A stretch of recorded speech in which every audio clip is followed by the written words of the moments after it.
नमस्कार दोस्तों, सोमवंशी क्लासेज में आपका स्वागत है।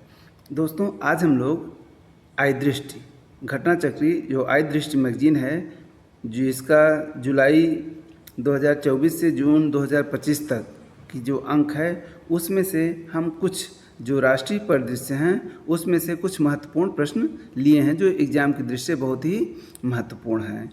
तो अगर आपको यह वीडियो पसंद आती है तो आप इस वीडियो को लाइक कर दीजिए और चैनल को सब्सक्राइब अवश्य कर दीजिए। चलिए हम लोग शुरू करते हैं। पहला प्रश्न कि भारत का पहला जीआई उत्पाद क्या था। भारत का पहला जो जीआई टैग उत्पाद था क्या था, यानी किस उत्पाद को पहला जीआई टैग दिया गया था। वो थी दार्जिलिंग चाय। कब दिया गया था? 2004 में। दूसरा प्रश्न है मार्च 2025 तक देश में कुल कितने उत्पादों को यानी जीआई टैग प्राप्त हो चुके हैं। तो यह है 658 उत्पादों को, यानी मार्च 2025 तक 658 उत्पादों को जीआई टैग दिया जा चुका है। अगला प्रश्न है देश में सर्वाधिक जीआई टैग उत्पाद किस प्रदेश में है। तो यह इसका उत्तर हो जाएगा उत्तर प्रदेश में। उत्तर प्रदेश में कुल 77 उत्पादों को जीआई टैग प्रदान किया गया है। अगला क्वेश्चन है जीआई टैग के मामले में दूसरा स्थान किस प्रदेश का है। तो तमिलनाडु का है। जीआई टैग के मामले में तीसरा स्थान किस प्रदेश का है। तो कर्नाटक का है। तो आप यहाँ पर याद रखिए जीआई टैग के उत्पाद यानी पहले स्थान पर उत्तर प्रदेश, दूसरे स्थान पर तमिलनाडु और तीसरे स्थान पर कर्नाटक है। अगला क्वेश्चन है कि 28 मार्च 2025 को पट्टेदा अंचू साड़ी को जीआई टैग प्रदान किया गया। यह पारंपरिक सूती साड़ी किस राज्य की है। यह कर्नाटक राज्य के गडग जिला की है। वक्फ संशोधन विधेयक कब पारित हुआ? 3 अप्रैल 2025 को। इसके समर्थन में कितने वोट मिले? 288 और विरोध में कितने? 232 वोट। ये कहाँ पे मिले? लोकसभा में। लोकसभा में समर्थन में 288 और विपक्ष में 232 वोट पड़े। अगला क्वेश्चन है राज्यसभा में इस विधेयक को पक्ष और विपक्ष में क्रमशः कितने वोट पड़े। तो पक्ष में 128 और विपक्ष में 95 वोट राज्यसभा में मिले। इस अधिनियम की धारा 1 में संशोधन करके वक्फ शब्द के स्थान पर क्या किया गया। तो वक्फ शब्द के स्थान पर एकीकृत वक्फ प्रबंधन, सशक्तिकरण, दक्षता और विकास यह शब्द किया गया। अगला क्वेश्चन है सर्वे कमिश्नर का प्रावधान हटाकर संपत्तियों का सर्वेक्षण करने की जिम्मेदारी किसे दे दी गई है। अब जिलाधिकारी को इसकी जिम्मेदारी दे दी गई है। अगला क्वेश्चन है अपील की समय सीमा 1 साल से बढ़ाकर कितने साल की गई? 2 साल की गई है। वक्फ का पदेन अध्यक्ष कौन होगा। तो वक्फ का पदेन अध्यक्ष केंद्र सरकार के मंत्री 2 लोकसभा से और 1 राज्यसभा से होंगे। अगला क्वेश्चन है कि राज्य और राष्ट्रीय राजधानी क्षेत्र दिल्ली के लिए जो वक्फ बोर्ड बनेगा उसमें अधिकतम कितने सदस्य होंगे। तो उसमें अधिकतम 11 सदस्य होंगे। अगला क्वेश्चन है वक्फ बोर्ड के सीईओ की नियुक्ति किस समुदाय से किया जाएगा। तो इसके सीईओ की नियुक्ति किसी भी समुदाय से हो सकती है, केवल मुस्लिम होना अनिवार्य नहीं है। अगला क्वेश्चन है भारत में कुल वक्फ बोर्डों की संख्या कितनी है।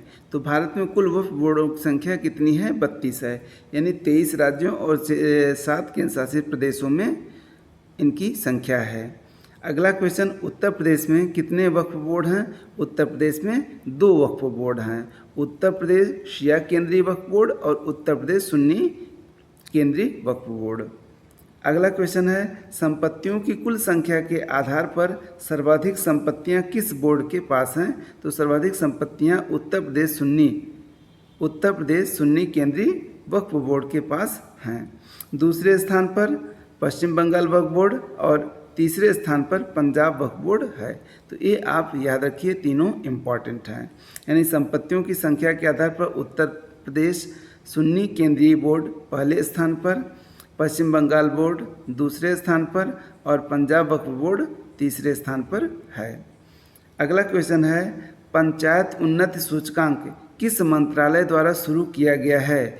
तो पंचायत उन्नति सूचकांक भारत सरकार के पंचायती राज मंत्रालय में शुरू किया गया है। पंचायती राज मंत्रालय ने वित्त वर्ष 2022-23 के लिए पहला पंचायती उन्नति सूचकांक कब जारी किया? तो 9 अप्रैल 2025 को। यहाँ पर विषय हो जाएगा, कितने विषय शामिल किए गए हैं? तो इसमें कुल 9 विषय शामिल किए गए हैं। पंचायत को प्रदर्शन की कितनी श्रेणियों में रखा गया है? तो इसमें 4 श्रेणियां रखी गई है। पहली है पूर्ण लक्ष्य प्राप्तकर्ता, दूसरा अग्रणी, तीसरा बेहतर प्रदर्शन और चौथा आकांक्षी। कितनी पंचायतों ने पूर्ण लक्ष्य प्राप्तकर्ता का स्थान हासिल किया? कोई नहीं, यानी पूरे देश में पूर्ण लक्ष्य प्राप्तकर्ता कोई भी पंचायत नहीं है।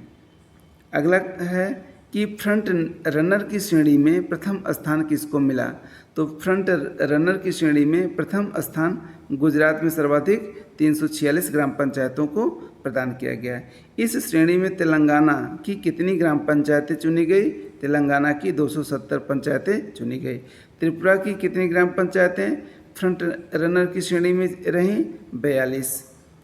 अगला क्वेश्चन है, अधिक संख्या में बेहतर प्रदर्शन करने वाले राज्यों में प्रथम स्थान, अधिक संख्या में बेहतर प्रदर्शन करने वाले राज्यों में प्रथम स्थान किसको मिला? तो प्रथम स्थान गुजरात को मिला। दूसरा स्थान महाराष्ट्र, तीसरा स्थान तेलंगाना, चौथा स्थान मध्य प्रदेश और पांचवा स्थान उत्तर प्रदेश को मिला। अगला क्वेश्चन है, उत्तर प्रदेश की कितनी ग्राम पंचायतें ग्राम पंचायतें अग्रणी श्रेणी में शामिल हुई हैं? तो केवल 3 ग्राम पंचायतें अग्रणी श्रेणी में शामिल हैं। उत्तर प्रदेश में शीर्ष स्थान पर कौन सी ग्राम पंचायत अग्रणी श्रेणी में चुनी गई? धनोहरी ग्राम पंचायत, ब्लॉक बख्शी का तालाब, लखनऊ। तो धनोहरी ग्राम पंचायत उत्तर प्रदेश में शीर्ष स्थान पर चुनी गई, जिसका जो PAI स्कोर है वो 76.43 है। फ्रंट रनर में शीर्ष रैंक प्राप्त ग्राम पंचायत कौन सी है? बनपुर ग्राम पंचायत, तेलंगाना। इसका जो PI स्कोर है कितना है? 84.09। तो यह हमारा आय दृष्टि से कुछ महत्वपूर्ण प्रश्न है। इनकी एग्जाम में आने की संभावना बहुत अधिक है, बहुत इम्पॉर्टेंट क्वेश्चन है। तो अगर आपको हमारा यह प्रयास अच्छा लगा है तो इसको लाइक और चैनल को सब्सक्राइब अवश्य कर लें। चलिए इसी तरह से हम लेकर के आते हैं आपके लिए अति महत्वपूर्ण प्रश्नों की अगली श्रृंखला। धन्यवाद।